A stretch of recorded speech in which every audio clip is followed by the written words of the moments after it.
सिमरन करिए।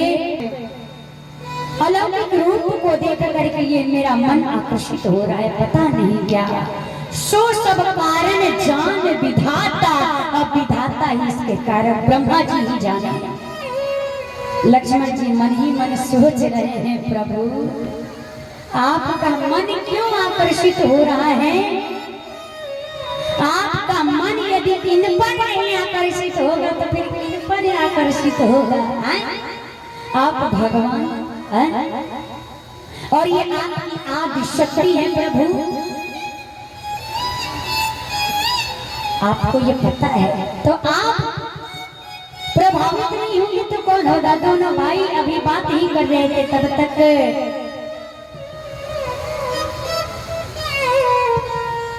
बात ही कर रहे थे तो एक सखी गई और एक लता के ओट से सखी ने राम जी का दर्शन किया और किशोरी मैया को दर्शन करवाया। अब जब किशोरी जी राम जी को देखती हैं तो यहाँ पे गोस्वामी जी महाराज लिखते हैं, देख रूप लोचन ललचाने हरस जहानो निज निधि पहचाने। माँ को राम जी का दर्शन करने के बाद उनकी आंखें ललचने लगी, बार बार ललचने लगी। कैसे? बार बार नेत्र को बंद करती हैं, बार बार नेत्र को खोलती हैं, फिर नजर को झुका लेती हैं कि सखियां देखेंगी तो क्या कहेंगी। किसी को ललचाना कहते हैं, जैसे मान लीजिए किसी को बहुत गरम गरम रसगुल्ला पसंद हो और हमारे संजय भैया हमारे भंडारा में रसगुल्ला गरम गरम यहाँ सामने बनवा के रख दे और हमको खूब पसंद है, हम देखेंगे तो खूब ललचेंगे। लालच लगेगा कि नहीं? अब भाई यहाँ से उतर के तो खा नहीं सकते हैं, देखेंगे तो फिर सोचेंगे छोड़ो, लालच लग रहा है, इसको इससे बढ़िया देखेंगे ही नहीं। ना देखेंगे ना लालच लगेगा, फिर आंखों को बंद कर लेंगे, फिर सोचेंगे छोड़ो, मिलना तो है नहीं खाने, तो इससे बढ़िया देखिए लो, तो फिर देखेंगे जी, भर भर देख लो। आज सीता जी इसी को ललचाना कहते, बार बार देखती हैं, बंद करती हैं, आंख खोलती हैं, बंद करती हैं, फिर सोचती हैं कि सखियां क्या सोचेंगी, फिर छुपा लेती हैं, फिर कहती है अच्छा एक बार और देख लेते हैं। लोचन मग राम ह्यूरे आनी।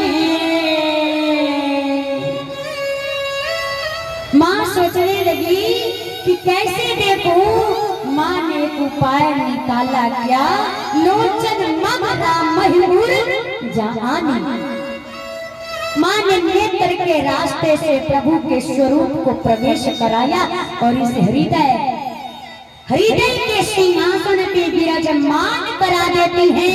फिर सोचने लगी ये दरवाजा खुला रहेगा तो निकल के भाग जाएगा, तो इस नेत्र रूपी कपाट से बंद करके हमेशा हमेशा के लिए कैद कर देती हैं कि ये बाहरी परमात्मा है, क्या जाने कब चले गए।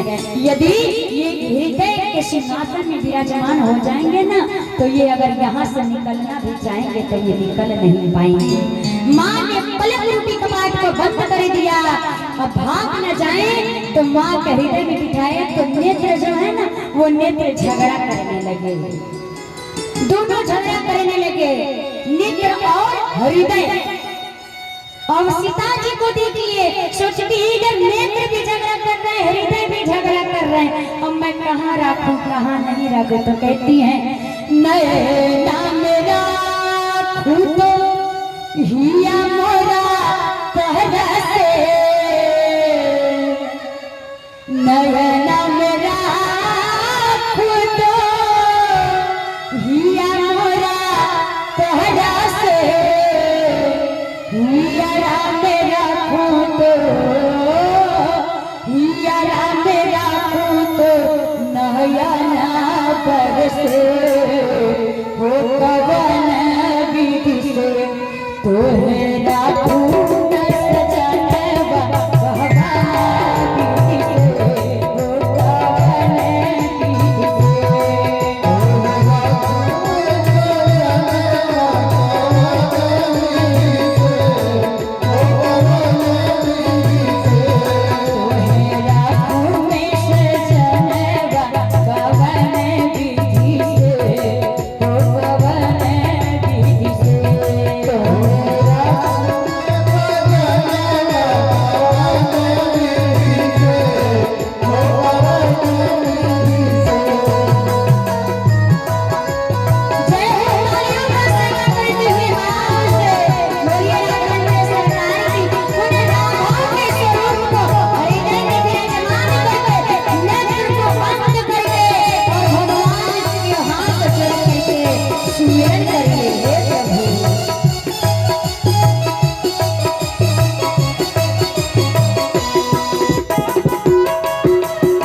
और वहां से चली गई गौरी मैया का पूजा करने के लिए।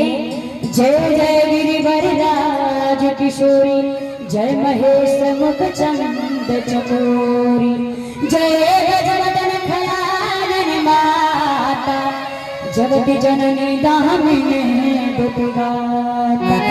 हे माँ, हे गिरिराज पुत्री आपकी जय हो, हे शिव जी की प्रिया आपकी जय हो, गणपति जी कार्तिकेय जी की मैया आपकी जय हो। आपके प्रभाव को वेद भी नहीं जानता, आपका ना आदि है न मध्य है न अंत है। इसलिए पति धर्म में आप निपुण हैं। संसार की देवियां आपके नामों का स्मरण करके पति धर्म का पालन करती हैं। माँ, जो व्यक्ति आपका सेवा करता है, जो जीव आपकी सेवा करते हैं, उस जीव को चारों पुरुषार्थ प्राप्त हो जाते हैं। आप सब कुछ प्रदत्त करने वाली हैं माँ। इसलिए कहती है मोरे मनोरथ जानहु नीके, बसहु सदा आप जानती हो मेरे मन में क्या चल रहा है। आप मेरी मनोकामना पूर्ण करो। उसी समय पे विनय प्रेम बस भई भवानी, खसिमाल मुहूर्त मुस्कानी। पार्वती जी के गले का माला मैया के गले में पड़ गया। बोलिए पार्वती मैया की। पार्वती जी आशीर्वाद दी, सुनिए सत्य आशीष हमारी, पूजन मनोकामना तुम्हारी। मेरे आशीर्वाद को सत्य समझिएगा। जाइए, आपको भगवान जरूर मिलेंगे। शुभ संकेत मिल गया। आइए हम एक छंद गाएंगे, उसके बाद बारी को विराम। मन जाहि राजू मिलहि सोवर, सहज सुंदर सागर, करुणा निधान सुजानशील, स्नेह जानत सागो।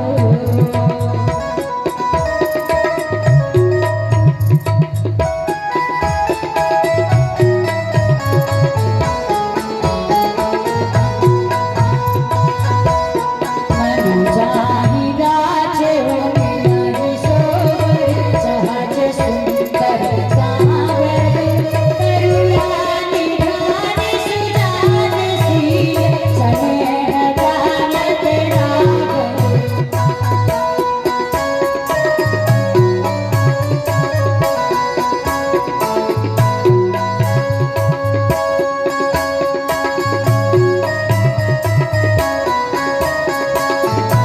एहि भांति लोरी आशीष सुनिसिय, सही कल्याण चिहियनि, तुलसी भवानी पूजी पुनि पुनि, मुदित मन मंदिर चले, मुदित मन मंदिर चले, मुदित मन मंदिर चले।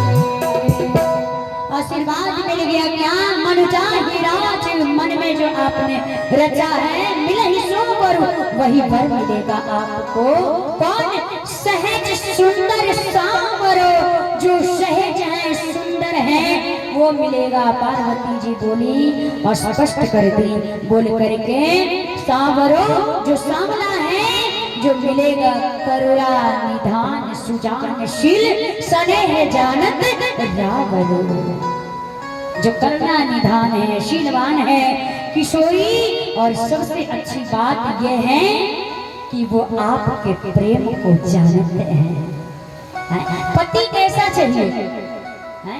बहुत पति के पास पैसा हो, पत्नी को उससे मायने नहीं रखता है।